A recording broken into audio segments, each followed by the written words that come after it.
Good morning, student. So today we will continue the inflammatory heart disease, and in this we have already discussed about the endocarditis. Now we will discuss about the myocarditis. So start from the introduction. Myocarditis is an inflammation of the heart muscle, that is myocardium. The inflammation of the heart muscle causes degeneration or death of the heart muscle cell. That means myocarditis, it is inflammation of the myocardium, means the middle layer, that is myocardium, and when the myocardium layer is inflamed, so it is called myocarditis, and it causes degeneration means death of the myocardial cell. Next is definition. Inflammation of the middle layer of the heart wall is called myocardium, and when the myocardium layer is inflamed, it is called the myocarditis. It involves the heart muscle cell and electrical system both. Next, it may be acute and chronic. Acute भी हो सकता है और chronic भी हो सकता है. It is usually of sudden onset. मतलब क्या है सडन ऑनसेट? मतलब ये अचानक से हो सकता है, ये धीरे धीरे प्रोग्रेस होने वाला नहीं है, इसके सिम्टम्स सडन आते हैं. So it is usually of sudden onset. Study suggest that myocarditis is a major cause of sudden for about 20% and unexpected death in adults less than 40 years of age. Maximum जो study हुई है उसके according जितने भी जो unexpected death हैं, जो sudden death होते हैं पेशेंट में, उसके जो 20% चांसेस होते हैं वो because of myocarditis in the adult less than 40 years of age. Next one is cause. So here various type of causative agent which cause the myocarditis. So I will tell you one by one. First one is viral. If the viral infection cause the myocarditis, the causative agents are the Coxsackie, B virus, enterovirus, adenovirus, influenza and many others. Next one is bacterial. In the bacterial agent, first one is streptococci, meningococci, clostridia, cyanobacterium. Here the spelling mistake, that is corynebacterium, mycobacterium and many others also. Next one is fungal and parasitic agent. In the fungal and the parasitic agent is candida, aspergillus, cryptococcus, schistosomes, filaria, malaria, toxoplasma and many others fungal and parasitic agent also cause the myocarditis. Next one is lymphocytic. In lymphocytic, heart muscle is inflated with the various amount of the lymphocytes which cause myocarditis. Next one is eosinophilic. When the heart muscle is inflated with the eosinophils, it cause the myocarditis. There are the other causes also like autoimmune disease. In autoimmune disease, body cells जो होते हैं वो self क्या करते हैं, जो हमारी body के जो सेल्स हैं सेल्फ डिस्ट्रॉय होने लगते हैं. So if the cause are autoimmune, it also cause by the various type of autoimmune disease like systematic lupus erythematosus. Next cause is fulminant. It is a disease which is of the characteristic of the severe and sudden in onset. So in this inflammatory process occurs in the heart muscle which leads to the acute and severe heart failure. Here the word acute severe heart failure means यहाँ पे क्या है, symptoms जो है एकदम acute, मतलब sudden यहाँ पे ऑनसेट हो रहा है, इस वजह से severe heart failure. Next one is idiopathic. Idiopathic is also called unknown, where sometimes the reason for the myocarditis is unknown, so it is also called idiopathic. In this inflammatory process in the heart muscles with no known cause. Next one is acute myocarditis. when the symptoms appear rapidly and decrease after week or 2। जब क्या होता है, symptoms बहुत ही rapidly एकदम बहुत जल्दी से appear होते हैं और साथ ही साथ वो विद इन 1 और 2 वीक में डिक्रीज हो जाते हैं, that calls acute myocarditis। Next one is chronic myocarditis। There is a slow appearance of the symptoms that last greater than the 2 weeks। If a patient having chronic myocarditis, so there is slow appearance of symptoms, मतलब यहाँ पे जो symptoms है patient में वो आपको धीरे से दिखाई देंगे and the last greater than the 2 weeks, और वो जो symptoms है वो उनको डिक्रीज होने में more than 2 weeks का चांस जो टाइम ड्यूरेशन है वो लग सकता है। Next one is immune response triggered by the infectious agent and cytokines which produce in the myocardium in response to the infection and inflammation। कोई भी ऐसा इम्यून रिस्पॉन्स, कोई भी ऐसा इम्यून एक्टिविटी जो किसकी वजह से हो रही है, after the infection in the myocardium and which cause production of the various type of cytokinins which also cause the inflammation in the myocardium। Next one is chemical which is released during the myocardial cell death, they also cause the myocarditis। Autoimmune response like lupus systematic erythematous, some medications like clonazepam, radiation therapy can also cause the myocarditis by destroying the muscle layer of the heart। Arsenic, carbon monoxide and many other chemical and medication can also harmful for the muscle of the heart। Next one is certain disease like Wegener granulomatosis। So here the word Wegener granulomatosis, it is a inflammation of the blood vessels which further cause the infection and inflammation of the myocardium and further result in the myocarditis। So here the causes are complete। Next one is pathophysiology। So first of all, infectious organisms directly invade the myocardium due to all the etiological factor and due to all type of causes। Firstly, the infectious agent like bacteria, fungus, virus, they enter into the myocardium and they invade का मतलब होता है खाना या किसी भी चीज को नष्ट करना। So they invade the myocardium layer। Next, triggers and immune autoimmune cellular और हार्मोनल रिएक्शन, उसकी वजह से क्या होगा, और समटाइम्स क्या होता है बॉडी में ऑटो इम्यून रिएक्शन होने स्टार्ट हो जाते हैं और मायोकार्डियल जो सेल्स है सेल्फ वो डेथ होने लगते हैं। Next, which cause local and systematic immunological and inflammation on ensuring the body condition. Next क्या हो रहा है, इन्फेक्शियस जो एजेंट हैं हमारी बॉडी में डायरेक्टली क्या कर रहे हैं, मायोकार्डियम जो सेल्स हैं उनको इन्वेड कर रहे हैं, इनगल्फ कर रहे हैं। दूसरा कंडीशन हम ये देख सकते हैं, जितने भी ऑटो इम्यून्स डिसऑर्डर हैं या सेलुलर डिसऑर्डर हैं, जितने भी डिसऑर्डर ये क्या कर रहे हैं, ट्राइगर्स कर रहे हैं उस सिचुएशन को, ट्राइगर्स कर रहे हैं मतलब और प्रोत्साहन दे रहे हैं उस चीज़ को और बढ़ावा दे रहे हैं। Which cause the local and systematic immunological inflammation, जिसकी वजह से बॉडी में क्या होगा, इन्फ्लामेटरी प्रोसेस होगा। Inflammation leads to the hypertrophy. Hypertrophy का मतलब क्या है, एबनॉर्मल इनलार्जमेंट और abnormal enlargement in size and shape. तो यहाँ पे क्या हो रहा है, इन्फ्लामेशन होने की वजह से हाइपरट्रॉफी हो रहा है। हाइपरट्रॉफी हो रहा है यानी कि सेल्स क्या हो रहे हैं, इन्फ्लेम्ड हो रहे हैं, साइज में इंक्रीज हो रहे हैं। Fibrosis, fibrosis means scarring of the tissue, यहाँ पे स्कार फॉर्मेशन हो रहा है। Next, inflammatory changes of the myocardium and conduction system. तो जितने भी जो यहाँ पे जो चीज़ें हो रही है लाइक हाइपरट्रॉफी हो रहा है, hypertrophy means enlargement of the myocardial cell, ठीक है। तो यहाँ मायोकार्डियल के जो सेल्स हैं वो साइज में इनलार्ज हो रहे हैं। सेकंड, वहाँ पे स्कारिंग हो रही है, स्कार फॉर्मेशन हो रहा है। तो ये सारी चीज़ें क्यों हो रही है, क्योंकि वहाँ पे बैक्टीरिया ने क्या किया है, मायोकार्डियल सेल को इन्वेड करना शुरू कर दिया है, उसकी वजह से इन्फ्लामेशन हो रहा है। और इन्फ्लामेशन फर्दर क्या कॉज कर रहा है, वहाँ पे hypertrophy and fibrosis of the myocardial cell. Next, here the muscle are weak and contractility is reduced.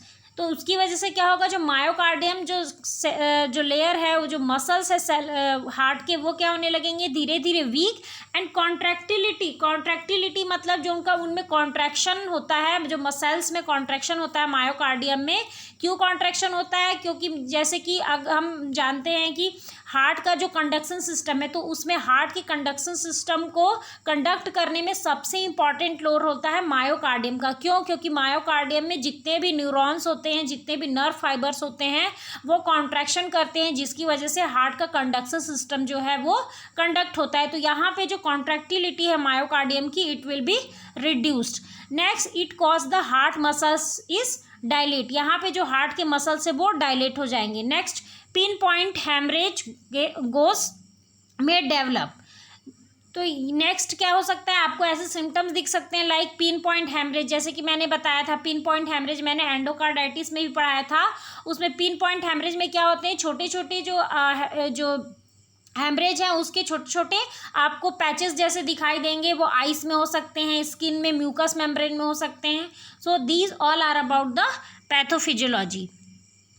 Next one is clinical manifestation. In clinical manifestation, first in patient we have seen a flu-like symptoms and also tachycardia, which is most common symptoms of the myocarditis. Next one is dyspnea, breathing difficulty, palpitations.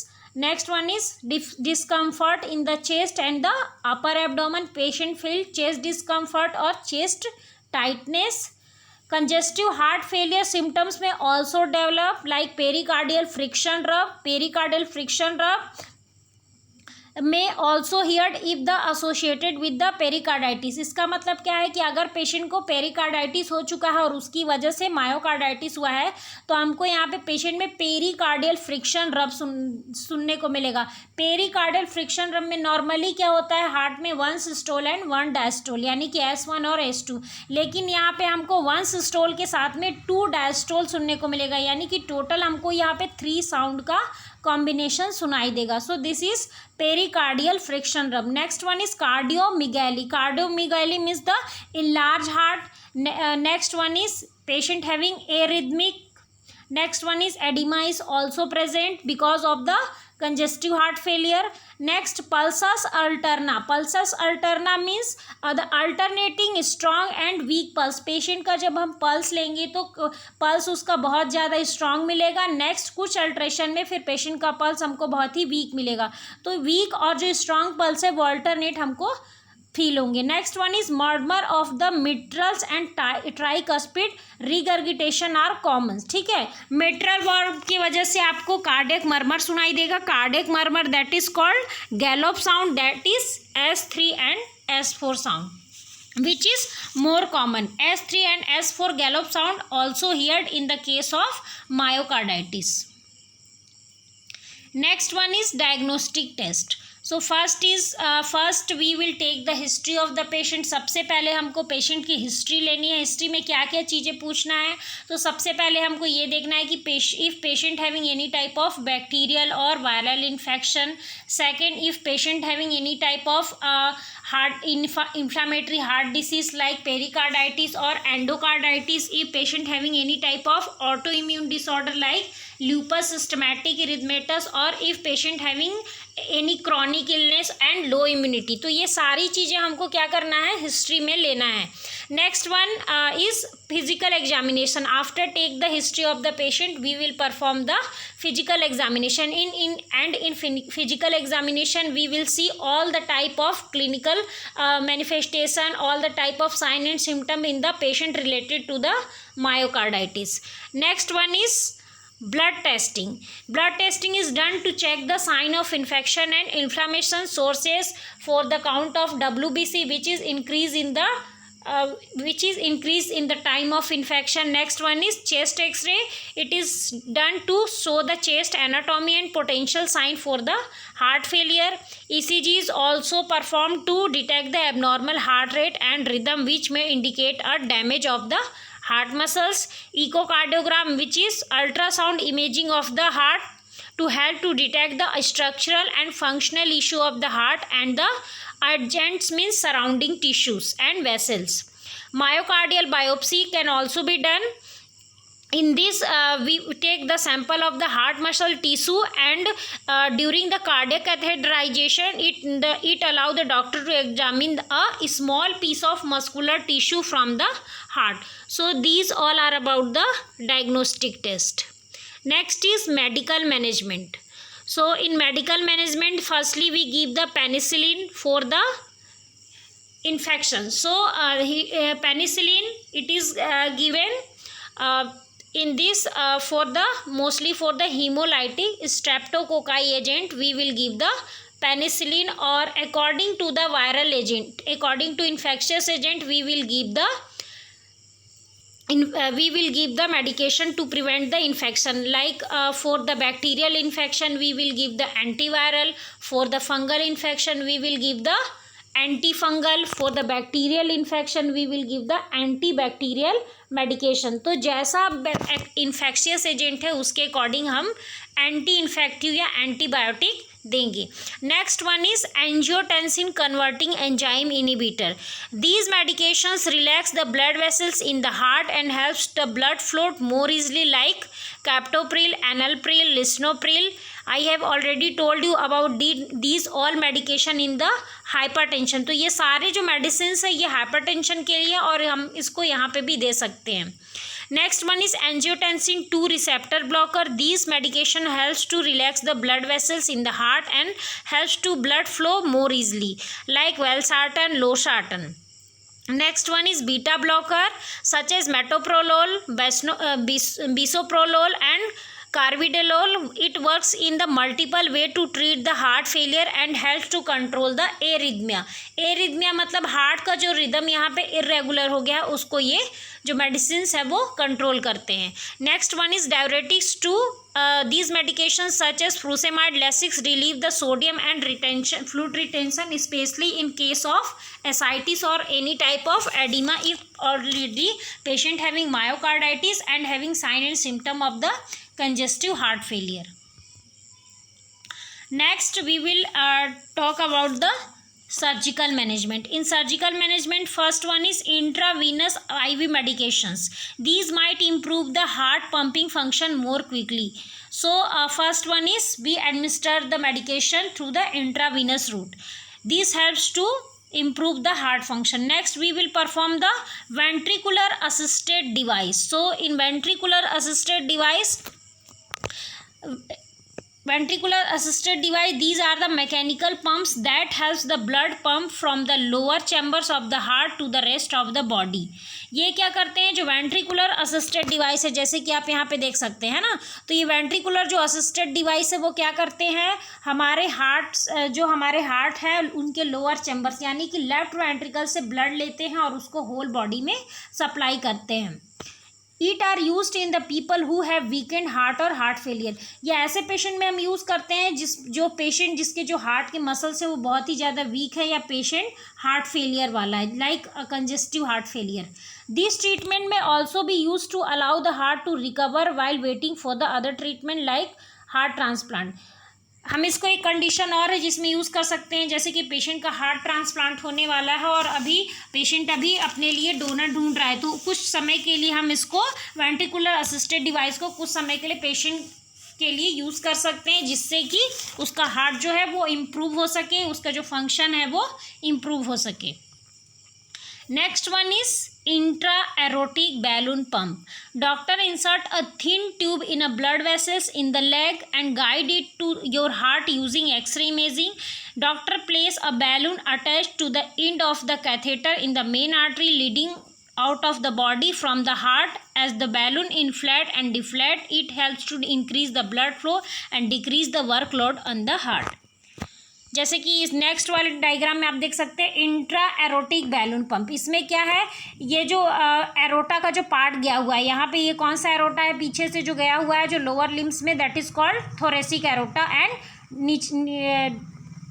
Posterior part is called descending aorta. तो descending aorta से क्या करते हैं, हम catheter को connect कर देते हैं with the help of balloon. ठीक है, और साथ ही साथ जो ये कैथेटर है वो सबसे पहले हम उसको इंसर्ट करते हैं लोअर लिम्ब में, और वहाँ से कैथेटर के साथ हम एक बैलून को अटैच करते हैं, और वो बैलून कहाँ पे जाके ये किस आर्टरी में इन्फ्लेट होगा, that is ascending artery, ascending aorta में। तो इसकी वजह से क्या होगा, ये क्या करता है, it has to increase the blood flow and decrease the workload of the heart. ये क्या करेगा, वीनस रिटर्न को इंप्रूव करेगा, जो हार्ट के ऊपर जो वर्कलोड है उसको डिक्रीज करता है। Next one is extra corporal membrane oxygenation with severe heart failure. ऐसे पेशेंट जो कि बहुत ज़्यादा सीवियर हार्ट फेलियर वाले हैं, this device can provide the oxygen in the body. ये क्या करता है, बॉडी को ऑक्सीजन प्रोवाइड करता है। When blood is removed from the body, it passes through a special membrane in the ECMO machine that removes the carbon dioxide and add the oxygen in the blood. The newly oxygenated blood is then returned to the body.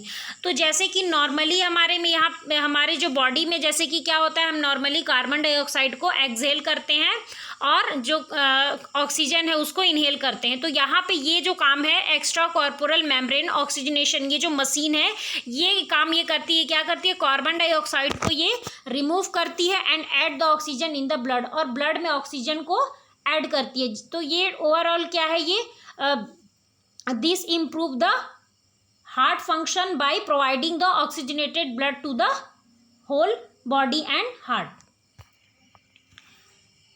So this is the diagram. In this, this is the oxygenator, this is flow meter, blood pump, and this is drainage cannula. So next one is nursing management. Firstly, we will monitor the digitalis toxicity. Digitalis toxicity means digoxin अगर हम patient को दे रहे हैं, cardiac glycoside दे रहे हैं, तो patient को अगर हम कार्डियक ग्लाइकोसाइड दे रहे हैं तो पेशेंट में उसका जो लेवल है बहुत ज़्यादा एक्सेस तो नहीं हो गया है। तो हमको सबसे फर्स्ट क्या करना है, first we will monitor the digitalis toxicity for the dysrhythmia, anorexia, bradycardia, headache and malaise. ये जो सिम्टम्स है डिजिटलिस टॉक्सिसिटी जो अगर पेशेंट को होता है तो उसमें हमको ये सारे सिम्टम्स और साइड इफेक्ट दिखेंगे, तो ये चीज़ें हमको देखनी है। नेक्स्ट है apply and instruct the patient and family in use of elastic stocking and active and passive exercise to improve the venous return and decrease the workload on the heart. Instruct the patient to increase the physical activity slowly and report the symptoms of the rapid heart rate upon increasing activity day by day. Instruct the patient to avoid the competitive sport and alcohol because it raises the heart rate. Next, promote the bed rest, continuous cardiac monitoring. Last one is complication. The complication, first one is atrial fibrillation. Atrial fibrillation, it is irregular rapid heart rate because of poor blood flow. Atrial fibrillation में क्या होता है, बहुत ही ज़्यादा rapid heart rate जो है बहुत ज़्यादा इंक्रीज हो जाता है just because of poor blood flow. ठीक है, तो ब्लड फ्लो बहुत ही कम होने की वजह से हार्ट रेट इंक्रीज हो जाता है एंड इरेगुलर हो जाता है, that is called atrial fibrillation. Next one is ventricular tachyarrhythmia. It is a condition in which lower chamber of the heart, lower chamber of the heart means left ventricle. So in this the left ventricle heartbeat is very quickly. तो यहाँ पे क्या होगा, जो lower chamber से heart के उनमें जो हार्ट बीट है वो बहुत ज़्यादा क्विकली सुनाई देगा, यानी कि जो डायस्टोल सिस्टोल है उसका प्रोसेस बहुत ही जल्दी होगा। Next one is dilated cardiomyopathy. I have already told you about the dilated cardiomyopathy. In this the left ventricle of the heart is dilated and that's why the size of the ventricles are dilate and enlarge. So it is also as a complication of the myocarditis. Next one is sudden cardiac death. If patient left untreated, so it also cause the sudden cardiac death. And if the because of the poor blood supply, sometimes it also cause the multi-system organ failure. So this is all about the myocarditis. Thank you.